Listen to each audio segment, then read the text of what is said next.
Hi everybody, my name is Samantha. I am a student at SUNY Oneonta and I'm studying to become a teacher. And today I'm here to talk about the importance of having a diverse classroom library. So as a student, I always loved reading, and whether it was just looking at the pictures or actually reading the book, I was always drawn to the classroom library. And I had a really good friend named Pooja, and she was Indian, and I realized that although I was being represented in many of the books in the classroom, Pooja wasn't. The books in my classroom library when I was in elementary school really only represented the majority culture, which was Caucasian. And this is really unfair, and it's not effective for teachers to have only a classroom library representing one culture or the majority culture.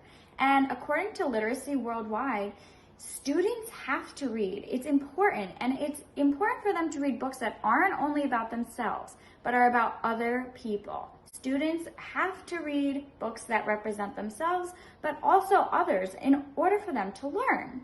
According to an article published by Young Children, it is important for students to read books that are mirror and window books.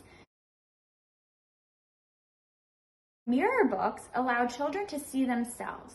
It's like a reflection, and they see themselves, they're being represented, their families, their cultures, beliefs, they're all being represented. But it's also important for students to read window books, and window books allow students to look out and they see something that they're not used to, something that doesn't represent themselves, and it gives them a worldview of other people.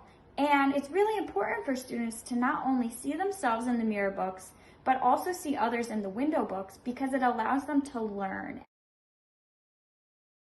The classroom library should represent all of your students, and in doing that, it should include holidays and festivals, race, beliefs, socioeconomic status, and even gender identity. And even if a book doesn't represent a student, they may be able to learn more about other students. And according to a teacher from Edutopia, she stated, imagine if the only book in your classroom that represented you was a book about slavery. And that was the only book that had a picture that looked like you.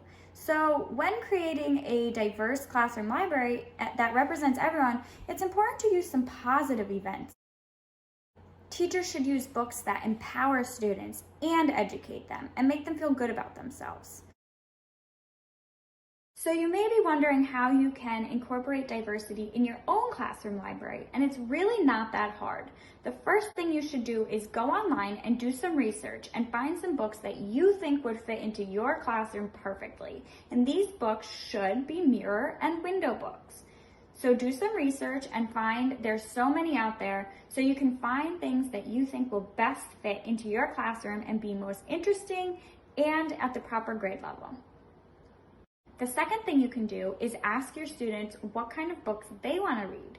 So you can actually provide them with a list that they can check off what they're interested or not interested in. You could give them a survey and find out some of their interests. So you can incorporate those books into the classroom too. And many of those books will probably be the most interesting to the students since they're based off of their own interest.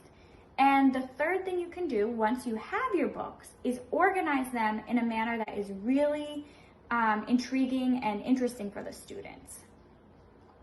So you can actually create a really nice classroom library that has books on display, and you can change the display once a week, once a month, and you can draw interest to the students. You could say, hey everybody, look at the book that's on display this week. So there is definitely a wide array of books that include diversity. It may just take some time for you to find them and incorporate them into your classroom library, but it'll definitely be worth it for your students. Thank you for listening to my TED Talk.